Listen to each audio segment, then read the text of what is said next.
Strange things are afoot at the Circle K. That kid is back on the escalator again. Ain't gonna hurt. Is my boomstick! Game over, man. Game over. Welcome to the Bargain Bin. He is your host, Ben Mason. And he is your co-host, Sandra Luketic. And today we're talking 1987's Hellraiser. As always, we assume if you're listening to this episode, you have already seen the movie. And really, anyone clicking this link probably has. It is a horror classic, but I'm sure you were aware of it and had never seen it previously to this, correct? Well, I mean, I can't imagine too many people have seen it. It just came out like a week ago. Well, no, if you're talking about the new one, it came out 3 days ago. Yeah, so how many people could have potentially watched it before this? Obviously, it's new. Yes, 1987 new. Uh-oh. Could you imagine? That would be a conversation to have. Something's not lining up here. These are very different movies. So I will say, yes, you are correct. It is a movie that I was aware of and had never seen before. And it is a movie series where it has the rare... I would put laurels on this, saying the sequel is better than the original. Okay. Can I say something about my impressions as someone who had never seen the movie before and had just seen it now? Yeah, I would love to hear that, because I'm sure you only saw like the poster at most growing up. Yeah, well, yeah. You know, I probably saw trailers and posters and movie covers and things like that. As someone who was uninitiated prior, the impact of Pinhead in the movie versus his status as the franchise's face is very different from what I actually thought. And I think a lot of people seeing this for the first time would have to agree with you. Because going into this, that's all you know about the movie. If you've seen a poster or a movie case. Yeah, I'm thinking Pinhead. He's he's like the Jason Voorhees, the Freddy Krueger of the franchise. And watch the movie, it's like he's not really a villain. He also doesn't have a name. I assume that, right? Like, even, with like Ghostface, it's just kind of a name that people have labeled to give it a name. But yeah, which is then adopted through the rest of the series. Yeah, like he's just the main like Cenobite. Cenobite. Yeah. But no. I get that. I get that Pinhead is just kind of like a moniker that was given to him. But like, yeah, not what I expected. How do you feel about that though? If I think back at it, it doesn't bother me too much, because even if we look at like Friday the 13th, spoiler for anybody who hasn't seen Friday the 13th, Jason's not the initial villain, even though that's what he grows into be, and there is space for that to happen down the road. Mm-hmm. So I'm okay with it. I mean, if I watch more of the franchise and he never becomes that, then okay, right? But if it's something like, okay, jumping ahead of myself here, Kirsty gets away and is the final girl, and then now the series becomes him chasing her down and he becomes the prominent villain, I'd be okay with that. I can let it go for one movie, but in and of itself, yeah, it's fine. Yeah. And that's exactly what happens. In the sequel, they focus on him a lot more. In the third movie, he's a full-on Hollywood movie monster, which sucks. Fourth one of the worst movies I've ever seen. And it seems from that point on, they were just buying up pre-existing scripts and shoving Cenobite storylines into it to make it a Hellraiser sequel. And it's noticeable. Like, he just kind of pops up here and there, and you're like, well, he doesn't need to be in any of these movies. So how far would you say you should watch the series then? First two. First two? Yeah, watch the first two. First one is iconic. Second one is one of my favorite horror films of all time. Okay. Well, maybe I'll watch the second one at some point then and just leave it at that. Because I don't want to watch... I think I looked it up. It was like 9 movies or something like that. 10 now. Oh, right. Because one came out 3 days ago. I didn't even know one came out 3 days ago. This is news to me. Yeah, I watched it, and I have a lot of issues with it. But that's only because I know the series so well. If you watch the new one and don't know anything about Hellraiser, it's a pretty fun horror film. Yeah, I'm probably not going to, though. Yeah, no, don't. Especially after just watching this one now. Okay, so every episode, as of late, we've played a little game. We're not going to play a little game because there is none. Dude, I got so scared just then. Yeah? Because I couldn't remember anybody in this movie being in anything else we've ever covered. Well, there's a good reason for that. They haven't been. Perfect. So. Perfect. That was quick, and you didn't get any wrong. Thank you, Josh. All right, so enough with the yammer here. Why don't we get into 2022's Hellraiser?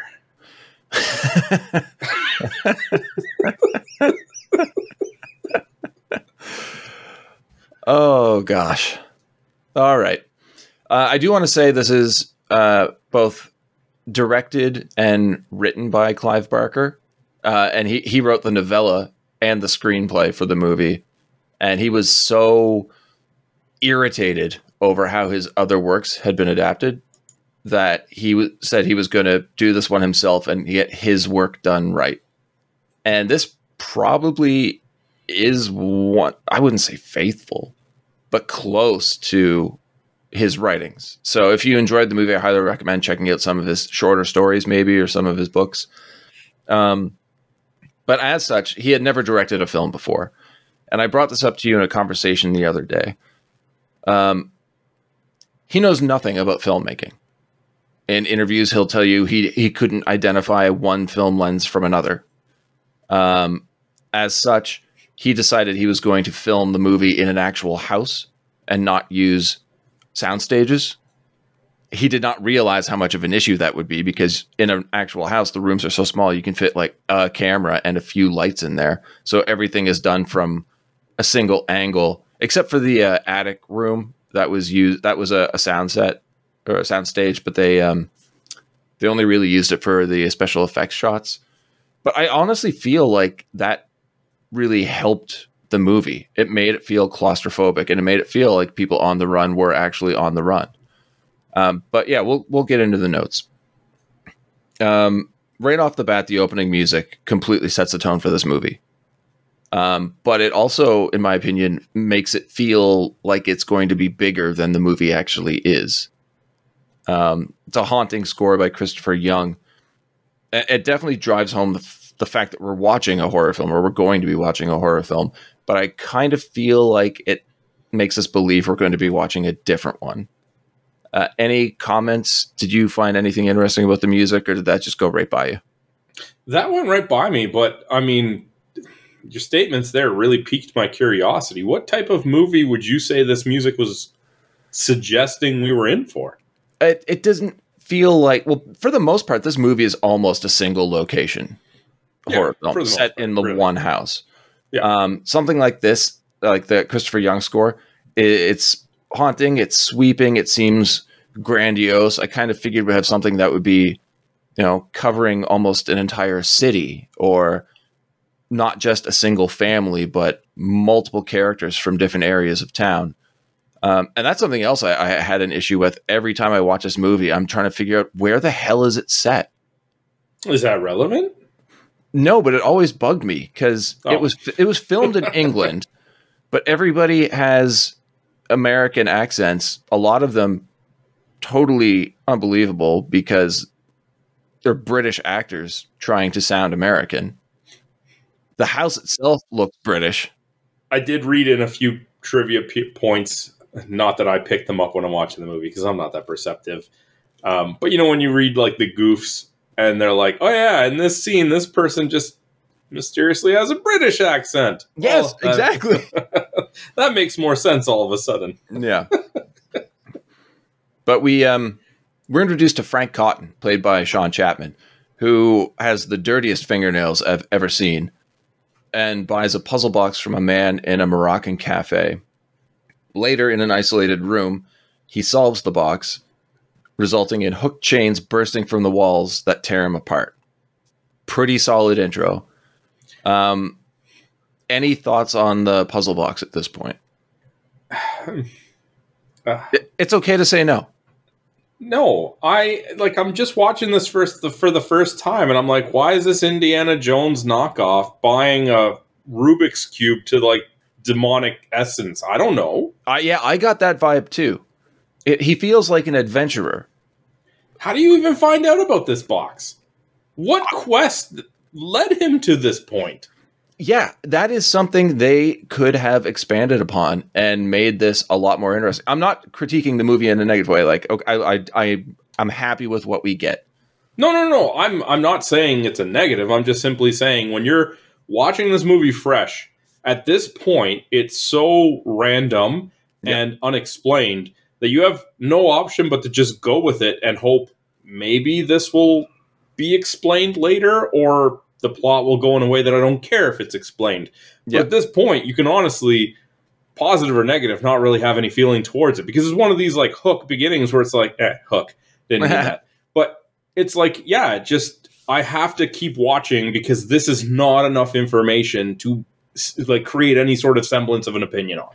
Yeah, I do enjoy it in that it does make me ask that question. Like, where is this box? Where did it come from?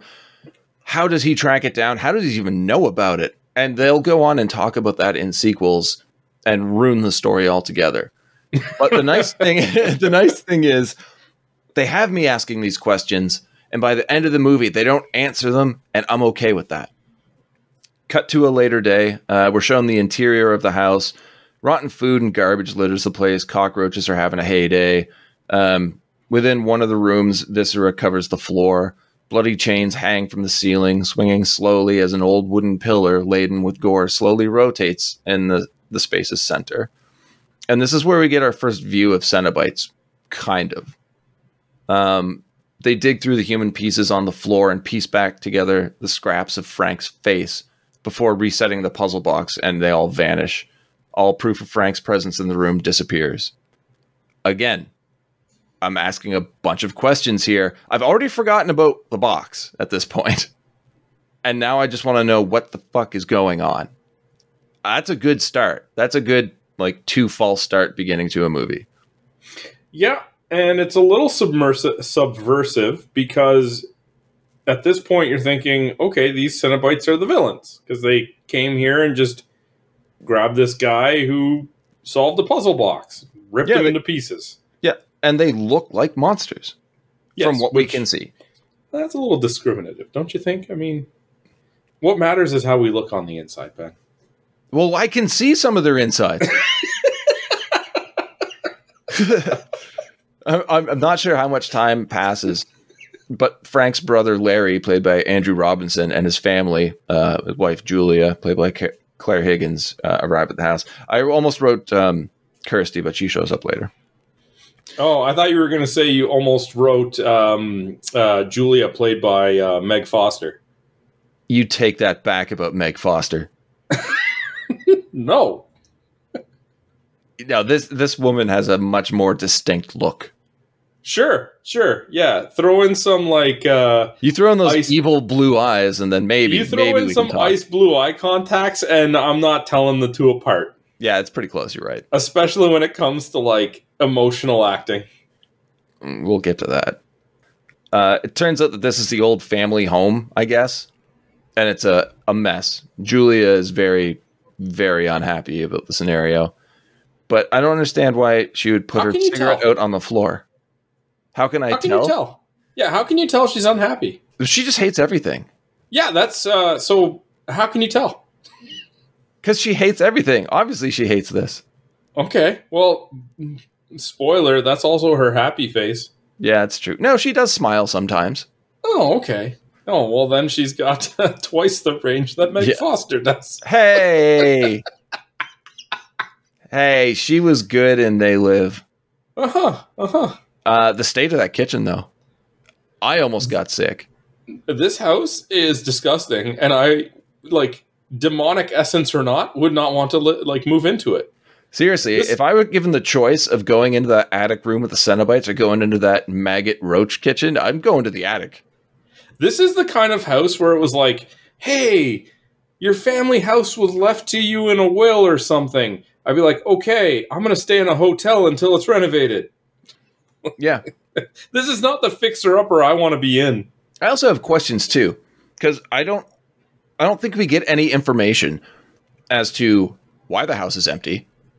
Did somebody pass away? Is that why Larry was notified and that's why he and Julia are moving in? How did Frank know that it was empty and he could just squat there? But maybe it was Frank's house, and when he disappeared, they inherited it. And it's empty because he sold all of his possessions in order to get the funding to hunt down this box. You know, that is possible. Maybe there was an explanation that I just completely missed, but I'll go with that for now. I mean, I think mine's pretty good. And it's not bad. That's what I'm saying. I'll go along with it. Okay. Point Luketic. In another room. I'm up to -10. They discover Frank's possessions, revealing he's been squatting at the house. Their daughter Christy, played by Ashley Laurence, calls saying she's arrived in town and has rented a room rather than stay at the house. Not sure why. Julia roots through Frank's possessions, finding some scandalous. She visited there before. Yeah. I would just assume I would go to the house with her father. I guess maybe Julia would be off. She got there a day early, took one look inside, and said, "No, I'm fine." No. I'm gonna pay money to just not be here. But Julia roots through Frank's stuff, finding some scandalous photos and keeping one for herself. Question: who took those photos? The Cenobites. Very good, Frank. To the left. Experience pain and pleasure never before experienced. The greatest pain. Flash photography. What do we think of Larry and Julia so far? I like Larry.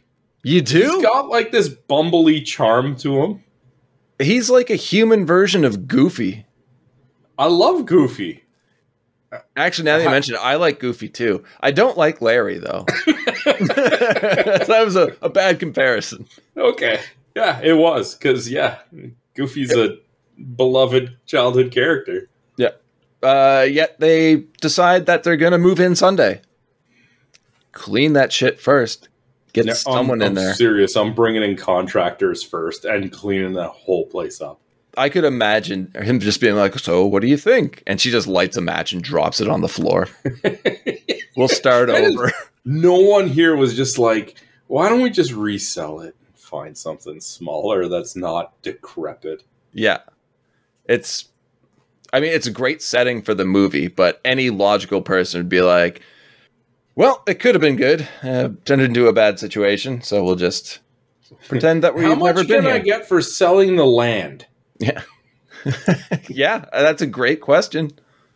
Kirsty arrives. We find out that Julia is Kirsty's stepmother. Fine.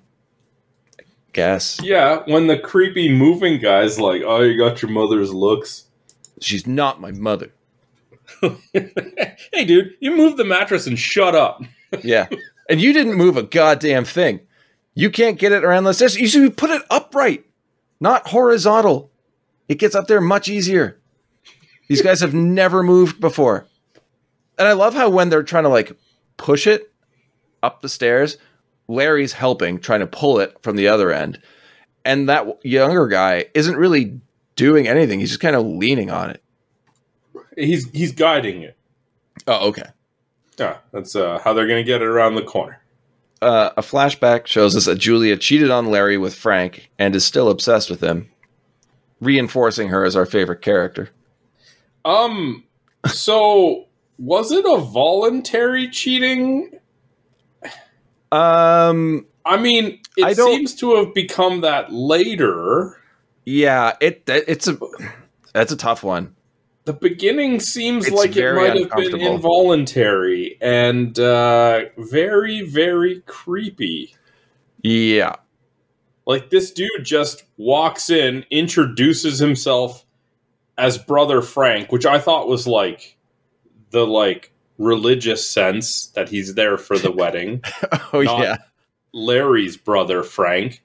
And then just sexually assaults her. And then I guess when he's done, it was so good that she wants more. Yeah, it's really fucked up. It is absolutely, yes. But that is Clive Barker.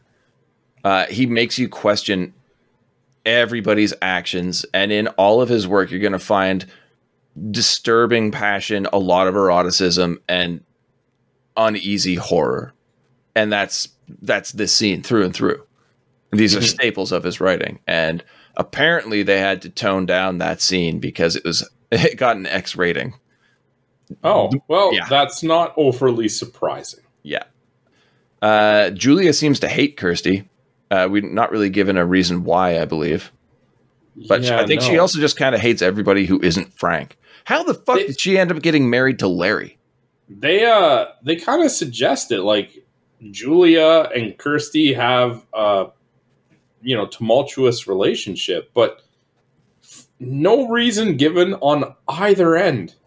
No. I mean, she's a hateful person. I understand why Kirsty would hate Julia. But yes, some reasoning would be nice. Well, yeah. Well, they cut out the scene where Kirsty walked into her room and was crying and pointed at Julia and was like, "You're not Meg Foster." Yes. Yes, she was quite distressed over that fact. Cutting back to that flashback, one thing I noticed the very first time I saw this movie is Frank goes in for a kiss and misses her mouth completely and just gets all of her chin in his face. And you don't know his kink. Oh, apparently he has many. Exactly. As we discovered. So did he miss? Maybe people's chins in his mouth he just loves. Yeah, I mean, sure, there are people that love chin mouth action. He's trying to pleasure her. This is his way of saying chin up. It'll be fine. Shut up. Honestly though, man, if someone just put my lower jaw in their mouth, I'm out. You don't know. Maybe you like it. Who knows? No, I will 100% guarantee I will not like that. They'll be like, obviously I made a mistake. I'm sorry. You should probably leave. Or if I'm at their house, be like, I need to go. Yeah, well, maybe it's just because it's Brother first. Frank. You don't know. Larry cuts his hand on an exposed nail. How? This thing, the mattress wasn't even moving. I know. And the placement of his hand in the nail, it's it shouldn't have gone that direction at all. No. Also, Larry's skin is paper thin. Yep. Because it just tears right open. Yeah, it's a good thing it did too. Oh, yeah, of course. Because otherwise there'd be no movie. Yeah. That is the one action. It's hey, explain to me the driving factor of Hellraiser. Dude cut his hand on a nail. Yeah, it was a bad time. It did make me think of a very traumatizing scene from a movie I don't want to talk about, Demonic Toys, where a burglar bled out on a pentagram. I don't want to talk about that movie. That seems to be a bit worse than cutting your hand on a nail. I know. I just said it reminded me of it. Did I tell you about the time I stepped on a nail? No. Yeah, it was stuck in an old board I didn't see. I stepped on it and went through the bottom of my foot and out the top. Yeah, did you then fall down to the McAllister's basement? No. What I did do is go inside and put my foot in a thing of salt water, and then these weird monsters from another dimension showed up. It was really creepy because I was 8, but they seemed all right. Eventually left. Well, you're here, so you made it. Things got weird for a while, I'm not going to lie, but... Anyway, Larry finds Julia in Frank's room. The blood from the seeps into the floor at an alarming rate, but neither seemed to notice. And well, they had kind of already left. The impression I got the way it was filmed, she's helping him out because he's going to faint, and she says, this is going to need stitches, and the blood had fallen on the ground, but it almost looks like it shows them leaving the room, as in we're heading to the hospital, and then kind of behind them, you see the blood being just absorbed into the floor tile, which I thought was cinematically very good shot, a very good image. Yeah, it was really good. And you might be right. I don't fully remember that. That would make more sense. But beneath the floorboards, a beating heart begins to form. And I love that shot, too. I got to say, this initial piece of practical effects, I guess we would call it. Yep. It's definitely practical effects.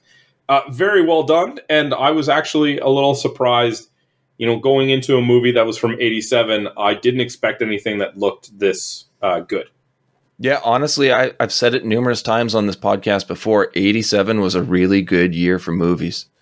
I will say, though, these effects are of inconsistent quality throughout the movie. Yes. Oh, definitely. I can't agree with you more.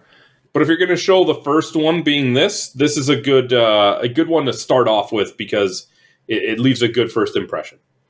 Later that evening, the floorboards begin to tremble and break away as a partially formed human bursts through, covered in ooze and still regenerating.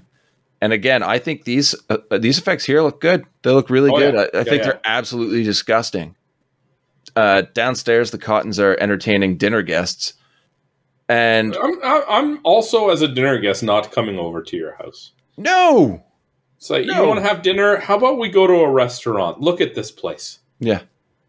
There is a very cringe-inducing quote here for me. Okay. From Steve, played by Robert Hines, who's trying to flirt with Kirsty. About I don't think he needs to try very hard, because I don't think she could have been any more thirsty for him than she already was. Disagree. I look at her face in this scene, man. All right, maybe you're right. She is undressing. No, she's not even undressing him with her eyes. He's already undressed and under her on the table. Yeah, but when she's he's overpouring her drink and she says, "Stop, I'm not going to be able to stand up." And his response is, "So lie down." Oh, yeah. No, I didn't. Dude, don't get first me of wrong. all, no. Second of all, look at the present company. Yeah. Okay, hey. I didn't say it was done well. His game is terrible.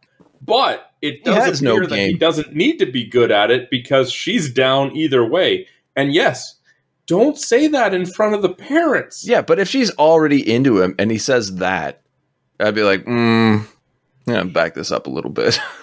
The dad should be like, what did you say to my house? Right now. I got a bedroom for you to go up to. Larry would be the guy to say that. And not in the way you mean it. He'd be like, yeah, maybe you should just help her go lay down. Not knowing what he's actually saying. Yeah, he's a bit of a charming goof. One might say goofy. Julia excuses herself for the night. The tension between her and Larry is palpable. Everybody's so uneasy. She goes to Frank's room and encounters the skinless body. Terrified, but... Why'd she go into that room? She is obsessed with the memory of Frank. So she knows that that's the room to check? I guess because they found the squatting stuff? Yeah. Although you know what? I'm just going to leave it at that for now. Yeah. So yeah, that is Frank, the body on the floor. Larry's bleeding on the floorboard somehow brought him back. We never really get any explanation as to how that happens or why that happens, I should say. No, none whatsoever. But that's fine. It's another thing that we just don't need to know. If you can just accept that and move on, it's great. Frank claims he needs more blood, and it's up to Julia to get it. He's a very controlling prick, this Frank character. Mm-hmm. An interesting idea, but like I said, not really given any explanation. And again, we don't really need one. So my question to you, Sandro, is what is your stance on the lore so far? Because we're presented with a few different questions. No answers have been provided yet. But are you okay with that? Well, I would argue that that's not lore yet. Yet. We've just been given some questions so far. But no, it is we know the setups. We know, the box is important. We don't know why. And we never really find out the origins of it yet in this film. The whole blood bringing him back, what the Cenobites are. And honestly, we kind of get an explanation for the Cenobites, but they really go into the history of it later on in another film. Okay. But without this movie succeeding, we don't get those movies, and then we're just left with a bunch of questions. And honestly, I'm good. I'm good with that. Were any of them answered in, like, his writings? Like, did he write more stories about the Cenobites before this was filmed, or was it just working on one? This is based off of the Hellbound Heart.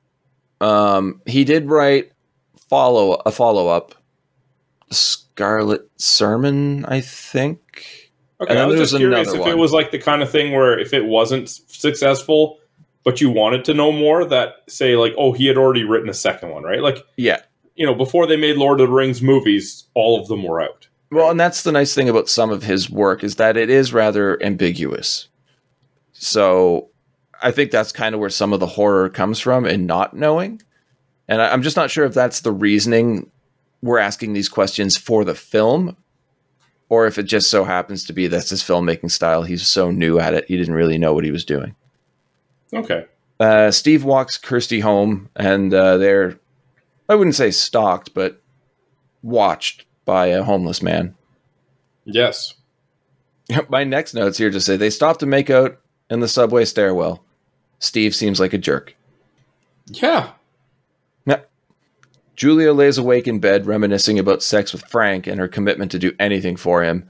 And this now applying to finding Frank more blood. And what is up with Kirsty's nightmare sequence? Like I like the fake out of Steve also having the nightmare, and because it seemed to me like this was Kirsty's nightmare from the beginning, and then we have that snap of Steve waking up in a sweaty panic. We're like, holy shit, this is Steve's nightmare. But then we cut over to Kirsty, who's also having a nightmare, and no, fake out, it actually is her. The nightmare looks amazing. Dead yet writhing body under a white sheet, white feathers falling it from everywhere, a child crying in the distance, the body bleeding through the sheet. But why is she having premonitions of her father dying at all? Yeah, you gotta stop asking questions, man. I don't think you get answers to any of them. Maybe I am looking way too much into this movie, and I should just be accepting it. But if we got answers to these questions, this movie could be absolutely amazing. But as of right now, there is no reason for Kirsty to have this kind of nightmare, this kind of premonition, because we never really get back to it. It's not like she has any powers. There is a lot of suggestive argument in this movie that the box essentially has predetermined its victims. And it's almost like she was granted these premonitions because, like, the entity, whatever you want to call it, the box, knew that she was one that was being summoned. Entirely possible. And that would be great. I mean, even if they just said it. But yeah, no, I'll go along with that too. Second point, Luketic. She calls Larry to check on him. And my question here is, I know this is a nitpick, but like, is there only one phone in this house? I mean, they've only been there for like a day. How much do you think they've set up? I don't know, but he has to go all the way downstairs. Who cares? That house is massive. But man, it's the 80s. They're just lucky they had a phone. Phones aren't rare in the 80s, Sandro. You probably would have had to go to the post office to make a phone call. My next note just says, I guess is the norm for houses in England in the 80s. Yeah. Otherwise, she would have had to send like a telegram. Yeah. Fair enough. Frank sets his sights on Kirsty, which is super gross. Julia begins going out to pick up men and bring them back to the house for Frank. Question is, where is Larry during all of this? I'm going to guess work. What does he do? Is that really important? Of all the questions you've asked so far, that's probably the least important one. We can assume that he has a job. He just moved there. Yeah, but that's not to say they moved from, like, I don't know, a place where they didn't have another job. Like, it just feels like, okay, he was either relocated or he applied for a job in that area and it just happened to line up when they inherited this house. Like, it's really the most irrelevant point of the questions asked thus far. Really? You think, was he working? What does he do for a job? Is less important than, do they only have one phone? Yes. Disagree, but okay. What do you think of Julia and Frank's method? I mean, it's obviously a good plan, right? Especially if you're going to find like businessmen drinking during the day. They're probably a little more desperate, and it would make sense. Lure them there. It's a good plan. I probably would have used something other than a hammer to incapacitate them. Okay, that detail, yes. But I meant like for the lure, right? The bait. That definitely. Well, that's perfect. Yeah. Yeah, that's very well done. But yeah, she will attack them with a hammer in a state of undress. And then I think the biggest problem I had with it when I was watching it is like, even if you're going to use a hammer, fine. Why just leave it on a hook like that for anybody Easy to access. see that might walk in? Like, yeah, can you imagine, like, yeah, this is where we're going to have sex, and be like, well, it's a pretty dirty room with newspaper taped over the walls. There's no bed, and you have a hammer on a hook. yeah. Am I missing something? Or if, okay, like, let's pretend there isn't a supernatural entity here. If the police were to investigate, like, all right, let's see if we can find the murder weapon. Oh, wait, it's right there. They hung it on a hook. It's still covered in blood. But yeah, then Frank uses his fingers through the skin to drain the body. And honestly, man, a few times in this movie, I swear to God, I heard that straw sound. I didn't, actually. Oh yeah, it is laughable at times. Okay. Also, that is one droopy butt British man. But Oliver Smith as Skinless Frank is terrifying. Like, the way he moves on screen is pure nightmare fuel. Mm-hmm. Made me very uneasy. Did they even want you to feel bad for this guy? No. Like, this first victim? Because, like, I guess they live in a town where a woman can't change her mind and say no? Yeah. No, that's like, feel bad. When they got her, I'm like, okay, yeah, cool. That's not a loss on this one. I did state previously that the more blood Frank gets, the more he regenerates, right? You did say he needs more blood. It didn't specify really why, though, right? Quantity, but yeah. And they don't really hear either, because at times they'll be like, I need one more, and he gets another one, and then he still needs more. So maybe that's just bad editing. I'm watching the movie the whole time, and I'm thinking, is he gonna like get so much blood that he turns into Pinhead, and that's where our villain is? It's like, no, that's not. Julia hides the body of the businessman when Larry returns. So Frank's plan is revealed here. And just get Julia to get him another body or two, he says. Body or two, keep that in mind. So he can fully heal, and then they can flee because the Cenobites will be coming for him. Listening to this with headphones on is absolutely fantastic. I didn't realize how amazing the sound design was. Like the sounds of Skinless Frank moving around the room, moving through that area. It's so incredibly disgusting. It definitely adds to the uncomfortableness of the movie. Kirsty's new job is in a pet store. She discovers the homeless man eating a handful of crickets and kicks him out. Whatever happened to pet stores? Are they still around? Yeah. Really? I haven't seen one in years. Okay. Do they still sell animals? Yes. Really? But like just fish or something, right?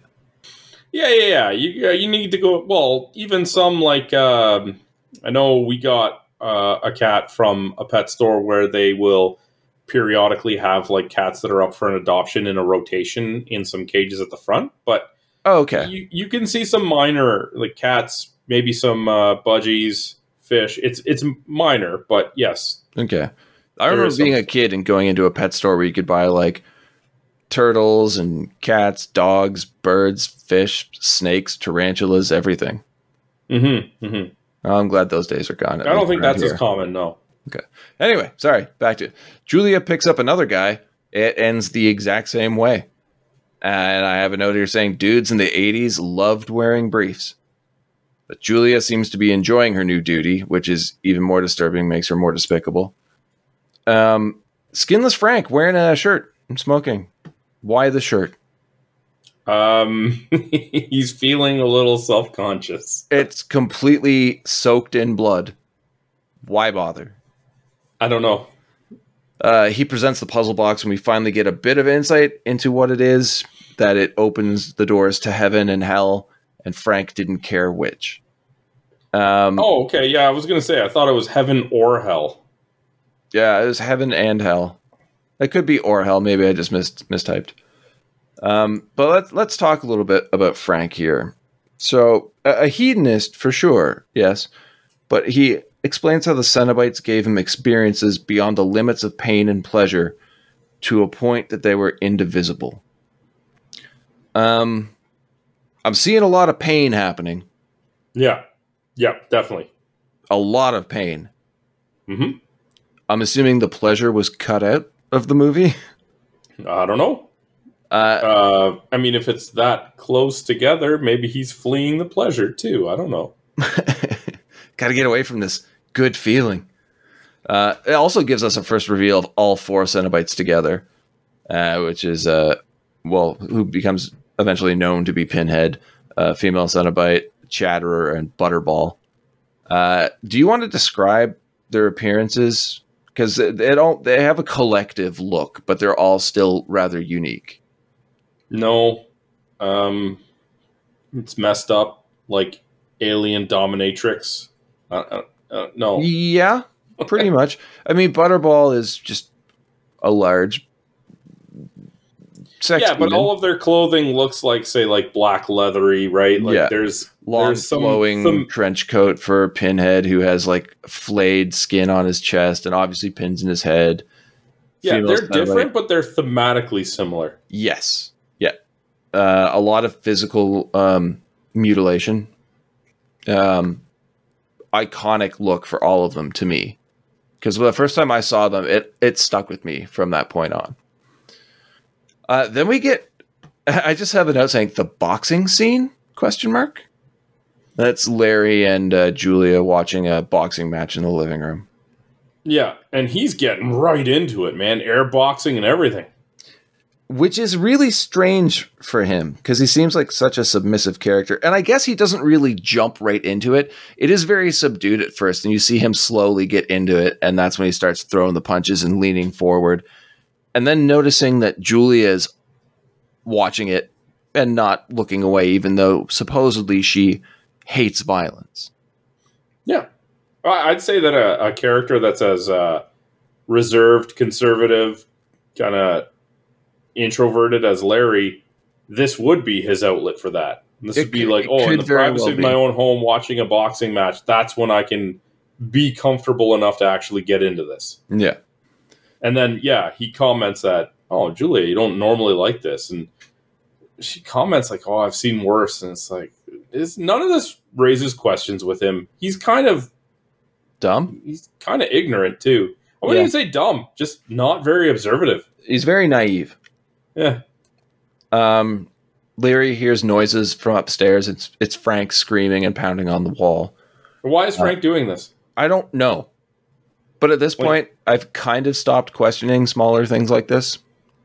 I mean, I think he... Okay, here's a hypothesis. Yeah, he's bouncing off the walls. Well, good, but no. I think he's getting scared because he keeps saying that he needs the blood so he can fully heal and they can leave before the Cenobites find him. No, maybe a better word would be impatient. Very impatient, yes. So I think he's just going through like a crazy panic mode. Or frustration. The two of them, Larry and Julia... Oh, sorry. Larry hears noise from upstairs, as I said, but Julia distracts him long enough for Frank to hide when Larry goes into the room. The couple start making out on their bed, and Frank emerges from the closet in a very awkward scene. But is this actually happening, or is this a hallucination? My take on it is that it is actually happening. But he's just, like, cutting a rat in half as he stares at her, like... And the whole time, she's terrified. Yeah. And telling Larry no. But we don't know if she's telling Larry no or telling Frank no, as in Frank's going to kill Larry and she doesn't want that to happen. The impression that I got is that it's meant to be that she's telling Frank, like, no, don't take Larry as one of your victims, but that it's also supposed to sound like, well, Larry, not thinking she's talking to somebody else, is taking it as that she's saying no to him to stop what they're doing, right? Which he doesn't, though. Not for a initially. While. Yeah. This seems to be a thing for this movie. Well, like I said, they live in a world where a woman can change her mind and say no. And he gets upset with her. Yeah, very upset. Yeah. He's not a likable character.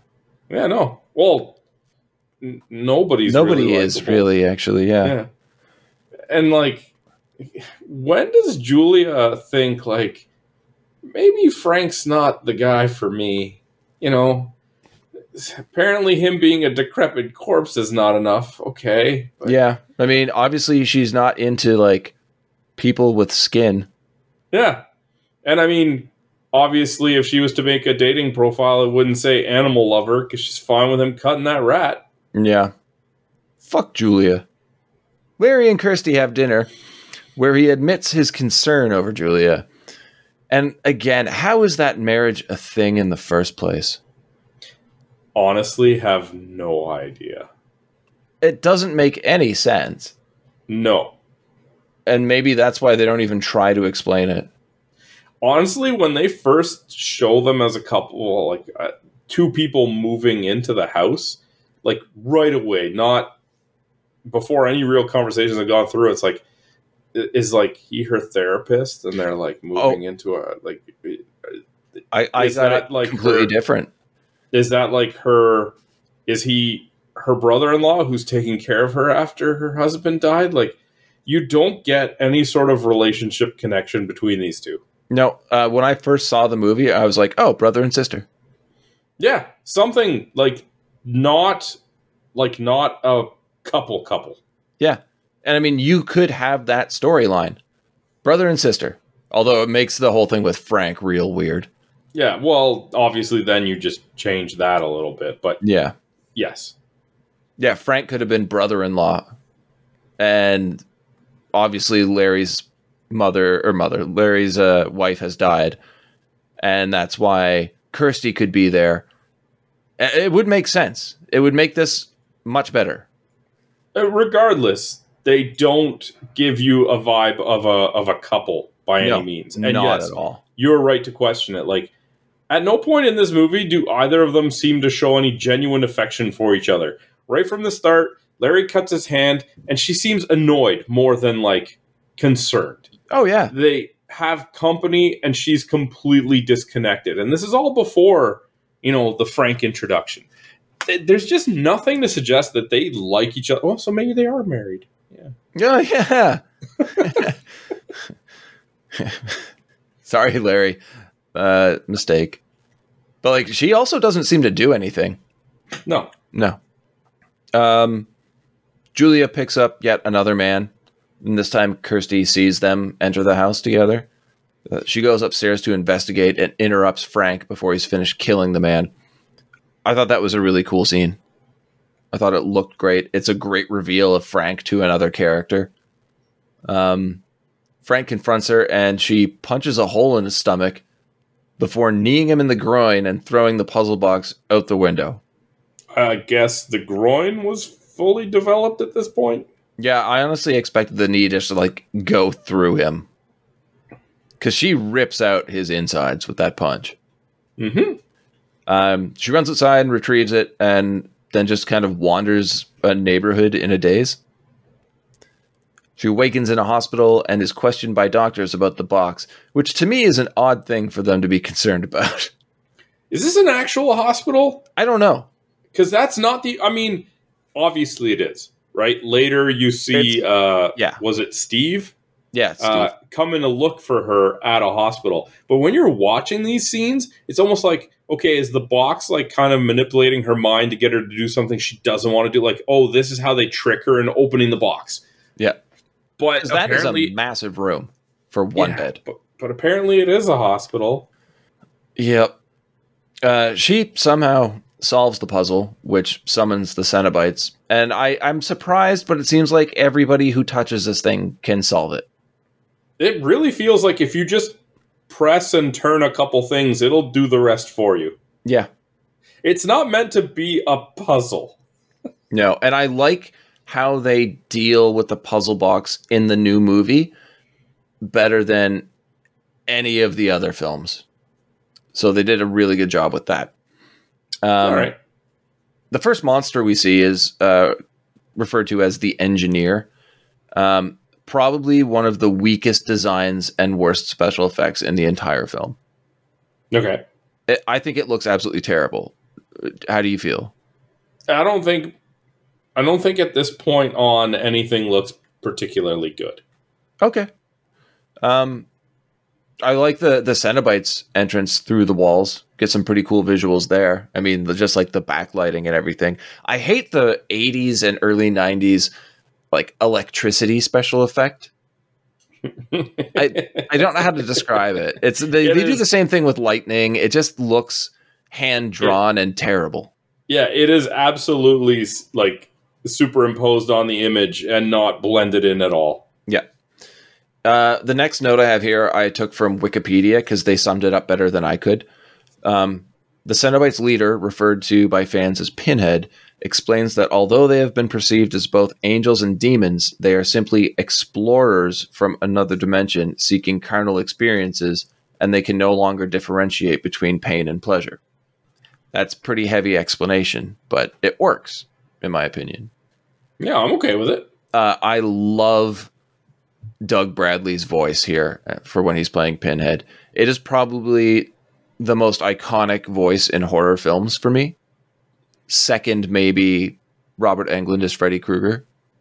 You had never seen this movie before. What did you think of Doug Bradley in this role? What do you think of his voice? It's good. I don't even put it above, like, say, Ghostface over the phone and Scream. Like, to me, that's more iconic, but maybe it's just because I didn't grow up with this. That's crazy. Yeah, again, you know what? You could be right. It's more of maybe when I saw it. Yeah. How long ago it was that I just kind of grew up with it. I'm not saying he didn't have a good voice for it, but it was nothing where I was like blown away, like, oh my God, this is perfect. Yeah. I'd say most of the best quotes from the movie happen in this scene. But they're also referred to as explorers. I have a problem with that because in every film, they're pretty much just like interdimensional bounty hunters, it seems. They're exploring your insides. They do that, yeah. Kirsty convinces them to let her go in exchange for escapee Frank. Kind of like that. A little bit of a bribe. Make it deal. Definitely. Back at the house, Frank kills Larry and for some reason is wearing his skin. I thought he was regenerating, not turning into another person. You have a problem with this as well? Man. It was just, I'm with you. Like, I'm watching this whole thing thinking he's supposedly going to keep getting blood until he regenerates himself. And then he's just wearing Larry's face. It's like, again, is this a situation where that wasn't enough blood? He just grew impatient, so he'll take Larry's face? It's a plot convenience that goes against a story point they set up. Yes. Okay. They also followed up with some really weird, disturbing sex. But somehow... Yes. But I think that's the definition of every bit of sex in this movie. Yeah, it's all disturbing. It's all weird and disturbing. Somehow, Kirsty escapes the hospital and beelines it for home, demanding to see her father. And this is where I have to say Andrew Robinson does a great job at playing Frank. I keep forgetting he can actually act. And I think it's because I hate the Larry character so much because he's nailing that idiot character. But he does come across as a completely different person. It's quite good. And how does Kirsty not notice all of the gore and goo in his hair and on his face? Yeah, that's what I was wondering. Because like you can almost see like a clear split in the like side of his head where it's divided and loose skin. Well, you can't look at that and be like, yeah, you're all right. Everything's fine. Well, Larry tells her that Frank has been dealt with, but Kirsty demands to see the body. So they lead her to the room and close the door behind her just as the Cenobites arrive. And they immediately imply that the corpse on the floor is not Frank. And Kirsty flees. Downstairs, she realizes that Frank has replaced her father. He tries to kill her, accidentally stabbing Julia instead. And this makes absolutely no difference to Frank whatsoever. No, he doesn't care about Julia. She's always just been a thing for him. Yeah, and he just uses her blood to regenerate more. And then he chases Kirsty upstairs. Great jump scare in the attic with the maggoty corpse that just falls from the darkness. Super gross. I loved it. But Kirsty leads him into the murder room where he's cornered by the Cenobites who are not there when they first walk in. No, they're not. And they don't do that weird, creepy entering act. And up until they go into that room, I'm just seriously thinking, what are they doing? Because they see her, they're in the room, she runs out, and it's like, okay, are they just chilling in there waiting for her? Hiding? Yeah, and then she goes back in and they're not there. It's like, did they just peace out, or what happened? Quick, everybody, behind the walls. Yeah, well, he's cornered by the Cenobites who now know he's Frank. The hook chains fly out of the walls and the rotating pillar reappears from the beginning. The chains hook Frank all over his body and face and tear him apart. Fine. But Kirsty runs and is pursued by them. She finds Julia's corpse, which has now also been filled with hooks and chains, and holding the puzzle box. She grabs it, resets it, sending Pinhead back to his dimension just as Steve arrives. For some reason, these things could just show up and leave when they want to, but when you forcibly send them back, it causes the house to fall apart. I'm really, really confused at this entire ending sequence, how she seems to be aiming this cube at them like it's a weapon and solving. And how does she have the knowledge on how it needs to be solved to send them back? And why do you have to send each one back individually? Yeah, I don't get it. I really don't. And then the final confrontation with the engineer, who I've already hated and stated such. It just seems like a low-level boss, but in the lore of the series, it is not. It's far from that. And it looks terrible. Kirsty and Steve walk out into the rainy night and end up in an open lot where several fires are just burning. I got the impression that this was shortly after, and they had set the fires to destroy this stuff. But I thought it was originally, when I first saw it, I thought it was the house and it burned down. And I'm like, well, that doesn't make sense. And watching it now, there's like a chair that's just ablaze. There's an actual constructed like fire with logs and rocks. And I don't know. It doesn't make any sense because there's a lot of these fires spread out over this open lot. But Kirsty throws the puzzle box into one of the fires, then spots the homeless man who was watching her before. He slowly approaches the fire, reaches into it, bursting into flames, and retrieves the box.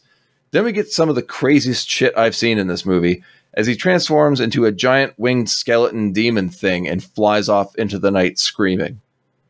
I mean, it looked great in my opinion. It looked like an 80s horror movie anyway. And then we cut to the Moroccan merchant from the film's opening, again in possession of the box. He offers it to another hapless victim. Roll credits. Do you feel like this movie kind of ran off the rails at the end? Yes. And I feel like we needed more explanation. Like, this homeless man who turns into a winged skeleton demon, is he supposed to be some sort of like, messenger that attracts people and is, almost like a vampire's familiar, doing the Cenobites' bidding to get them more victims? What's going on? I have no idea. Yeah. And it's really disappointing because the movie is quite good, I would say, up until the last few minutes, where it just kind of gets confused and muddled, and I don't know. It's a disappointing finale. The movie as a whole is almost like this, like, build up, where if they actually kind of gave you an explanation at the end that tied everything together, you'd be like, this was brilliant. But it's just the build up without the explanation. Yes. Okay, I'm glad you brought that up, because I have a question of what is the story that Barker's trying to convey here? What is he trying to tell us? And I've asked many people what they think the movie is about, and all of them almost always say, oh, it's the far reaches of pain and pleasure and how the two can intertwine. I'm like, okay, fine. That's a small part of this movie. And they'll say it's about hedonism. I'm like, okay, so I looked up hedonism on Wikipedia, and I'm going to give you this paragraph. Hedonism refers to a family of theories, all of which have in common that pleasure plays a central role in them. Psychological or motivational hedonism claims that human behavior is determined by desires to increase pleasure and to decrease pain. Normative or ethical hedonism, on the other hand, is not about how we actually act, but how we ought to act. We should pursue pleasure and avoid pain. Axiological hedonism, which is sometimes treated as a part of ethical hedonism, is the thesis that only pleasure has intrinsic value. Okay. Applied to well-being, or what is good for someone, it is the thesis that pleasure and suffering are the only components of well-being. These technical definitions of hedonism within philosophy, which are usually seen as respectable schools of thought, have to be distinguished from how the term is used in everyday language, sometimes referred to as folk hedonism. In this sense, it has a negative connotation linked to the egoistic pursuit of short-term gratification by indulging in sensory pleasures without regard for their consequences. So saying this movie is about hedonism and the far reaches of pain and pleasure and how the two can intertwine is fucking bullshit. All I can tell about this movie is that it's the story of a selfish piece of shit who doesn't want to pay the consequences for his actions, and as a result, many people end up dead, and that's it. I don't know if you want to follow up with that. We can go into like numbers if you want, but I had to look into it because it seems like everybody thinks this movie is something that it just isn't. It's all interesting theory, but I don't really have anything to add to it. All right, well, that's fine. We can just move on. Go into to numbers. First-time director, relatively low-budget movie. How much do you think was spent on Hellraiser? I feel like it didn't have a very big budget. It really does feel like almost like a indie guerrilla type recording by somebody who I didn't know wrote books and wanted to get them properly represented in movie. I'm gonna go with $5 million. Some sources will say 1 million. Others will say 900,000, which does make sense. Honestly, my first thought was 2 million, and then I was like, that's way too low. And that's what I learned. Yeah, well, you think about the fact that like a lot of it was like single camera shots. There were no two cams set up at the same time, really. No sound stages. Exactly, except for that one, which was next to nothing. And not to say that like there was no big cast members to pay, right? Like, I assume these are all minor actors. Andrew Robinson was around here and there, yeah. Doug Bradley was, before this movie, mainly a theater actor. Okay. So, yeah, this was kind of his big debut. But yeah, other than that, you nailed it. Okay. How much do you think it made? Well, I mean, they definitely made sequels, so I'm going to say it was a success. If they spent about $1 million, I'd say 11 million? 14.6. So close. Yeah, I didn't think it was going to be some sort of like mind-blowing number, but in relation, like that's 11 times their budget. So yeah. And this is almost 15 times. Yeah. So, the ratings are pretty much the same all the way across. So I'm going to get you just to guess what you think IMDb, Rotten Tomatoes, like the Tomato Meter audience score, roughly where you think those would have fallen. This movie comes off as a cult classic, but not as one that's going to be like top of the ranks. So I would say everything's going to be between like 65 and 70. 6.9, 70, and 73. Okay, so I was just a tad shy, but yeah. I would agree with that. Really, I really enjoy it, but it's not the best horror movie ever made or anything. Okay, especially for a directorial like debut, I think that's pretty good. But hopping into awards. Okay, so you would start us off with least favorite or worst character. Julia, Clare Higgins. Originally, I said a tie between Larry, Andrew Robinson, and Julia. But just seeing Andrew Robinson's acting as Frank kind of made me like the Larry character more, because I realized that was his intent, to play the character that way. Mm-hmm. So yeah, I'm going to stick with Julia. Okay. You? I went with Ashley Laurence as Kirsty. Whoa, really? Yeah.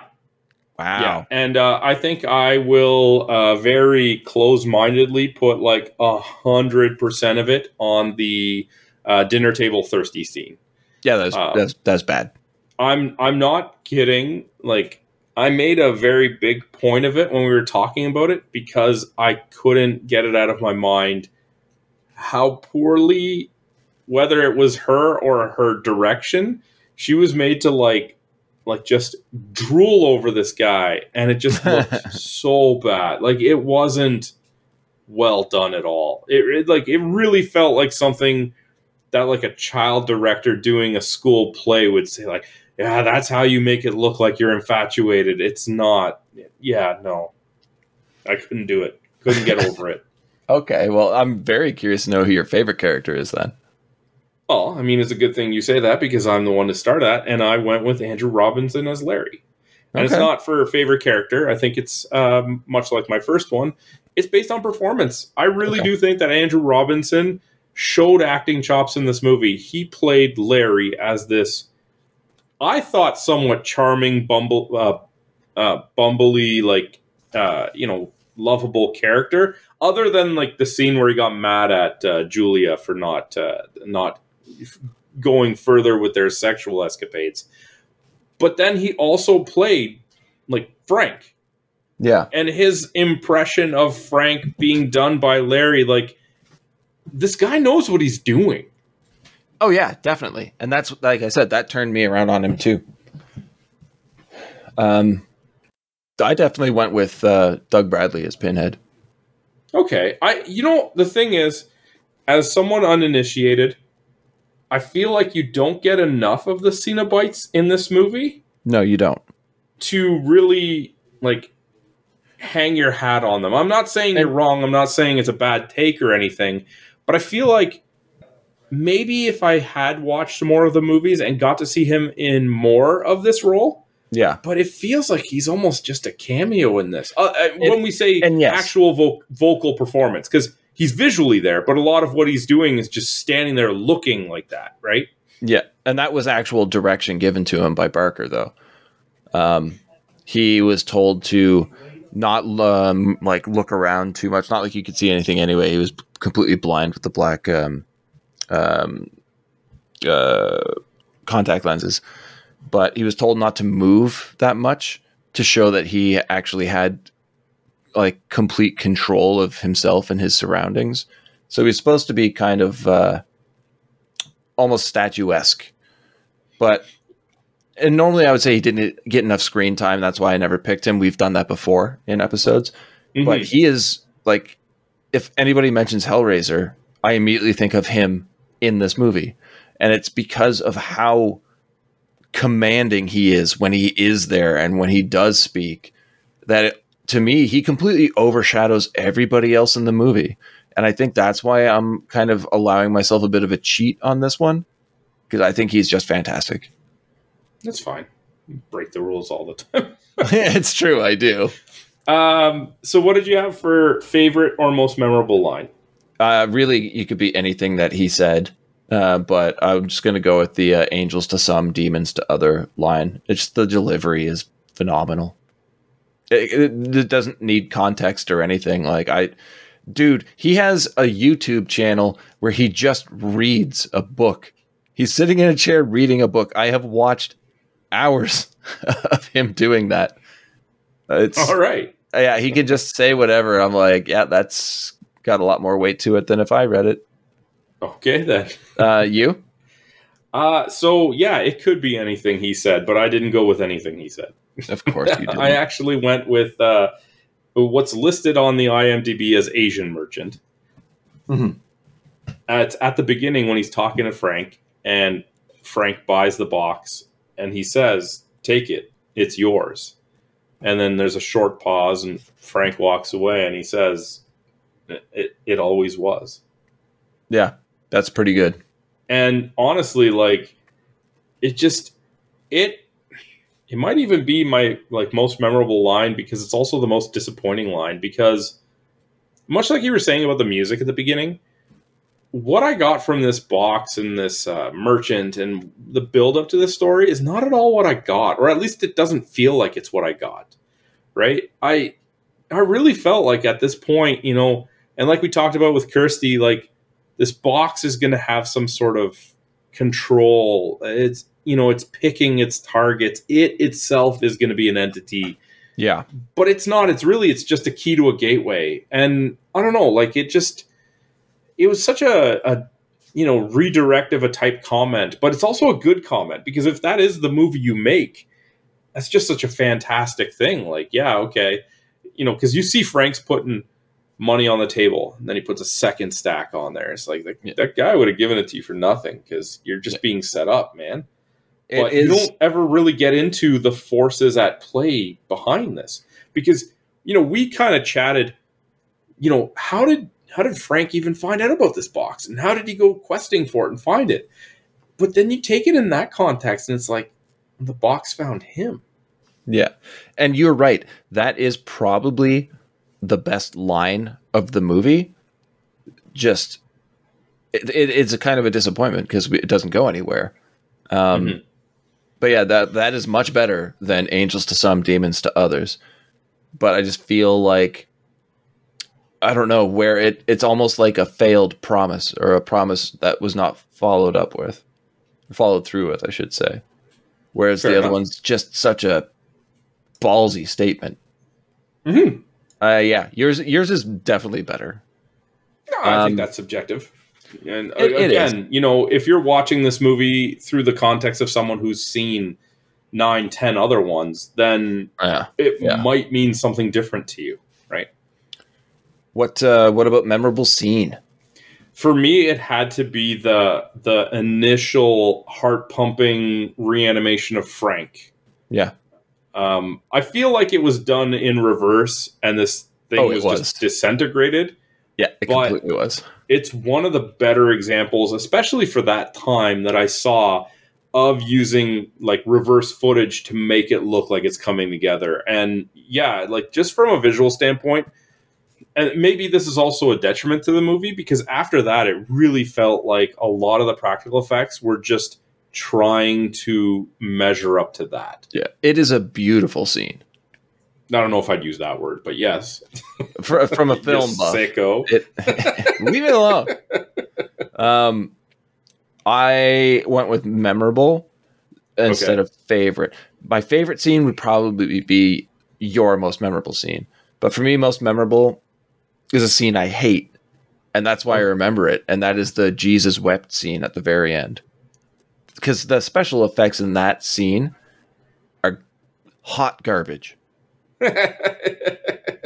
It really does feel like, as you go on, that they were filming this movie in sequential order, and they really just ran out of money, and at the end they were just like, "Oh man, just put out whatever you can here." I feel the exact same way, except for the demon at the end. I thought that was a pretty cool design. But yeah, do you want to have any final say on what you think of the movie? Would you recommend it? Oh, you want me to go first? Yeah, you go first. Honestly, man, I really wanted to like this movie, but I didn't. Oh, wow. Okay. I can definitely recommend it to people, because it's a movie that I think is going to be two different movies. And it very much relies on something you've said multiple times during the course of this recording, is if you can ignore that they don't give you an explanation, and I'm not one of those people, I feel like I was just like teased this whole movie with something better than what I was given, because I don't get any explanations to anything, and maybe in another scenario I could have put that out of my mind and just enjoyed it for what it was, but there's so many things that I don't know if you can replicate a first time viewing this movie without any other information of the series. But if you're just watching this movie in and of itself, you get nothing. You watch the whole movie and you're like, okay, so what was the motivation? What was the purpose? What was the outcome? What changed by the end of this movie other than three hapless, like, afternoon lushes trying to get some being murdered? Like, I just need something. Yeah. And that's reasonable. As a film viewer, you're kind of owed that. Yeah, and I'm not saying, like, it's not like I dislike the movie, but I'm watching it, and I'm getting very much interested, and my curiosity is piqued, and there's intrigue, and I'm waiting for that eureka moment where it all comes together and it all makes sense, and it never comes. And it just leaves me feeling just so empty and dejected by the end of it that it was a disappointment to me. And there is going to be people absolutely out there who don't need that. They're like, I just want to see, a pretty cool movie with some decent effects, especially for their time, and just, entertain me for a little bit. But I feel like the strengths of the story aren't high enough to overcome that. Yeah. Before I get into mine, I have to say I looked something up on Wikipedia really quickly, and it's saying that Cenobites are extra-dimensional beings who appear in the novella The Hellbound Heart, the sequels The Scarlet Gospels, I said Scarlet Sermon, sorry, and Hellraiser The Toll, and the 11 Hellraiser films. I didn't realize it was that many, but okay. Anyway, this movie I really, really like. But watching it this most recent time, I had to ask myself, do I like it because it's a great movie? Or do I like it because I've seen so many movies that are worse that this one, I give it a pass? Because I have watched a lot of awful films. Like, unforgivably bad movies. And it sounds like you're stretching to justify. No, I think it is good for a first-time director. I think it's very good. But as if you compare it to other movies, it has a lot of flaws. Now, as a standalone movie, it has its pretty weak points. It starts off really strong. It does, like you said, build intrigue that it never follows up on. I don't think the performances are terrible. I think the writing is strong, but that's also because the novella and screenplay were written by the same person. And he did a good job at conveying his words on screen because he was also the director. I think the 6.9, 70, and 73% ratings are justifiable. They're reasonable. I totally recommend this movie, knowing that it's not going to be for everybody, knowing that the cover is very misleading. It's still unique and enjoyable. So yeah, I really like it. I would recommend it, but I think some people might be disappointed. No, fair enough. Yeah. So that is our thoughts on Hellraiser. If you guys want to share your thoughts with us, hit us up on social media. We are at BS Bargain Bin on Twitter, Facebook.com/BS Bargain Bin or BSBargainBin.com. Of course, most likely we're going to get comments in the YouTube comment section of this video. All right, Ben. Yes. Next week is our October fan pick. Sure is. Obviously, anybody who has gone to Twitter at BS Bargain Bin has already seen what the result is. But for the rest of us, what are we watching next week? Next week, we are watching the 1986 cult classic Chopping Mall. They broke into the mall for the wildest all-night party of their lives. Get that meat. But you're never alone in the Chopping Mall.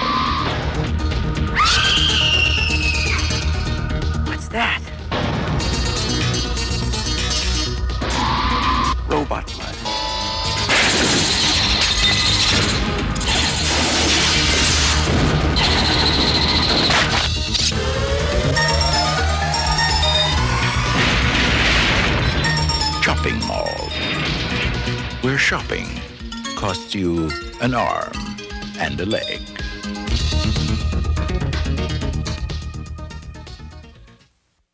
Until next time, have a good one. All the best.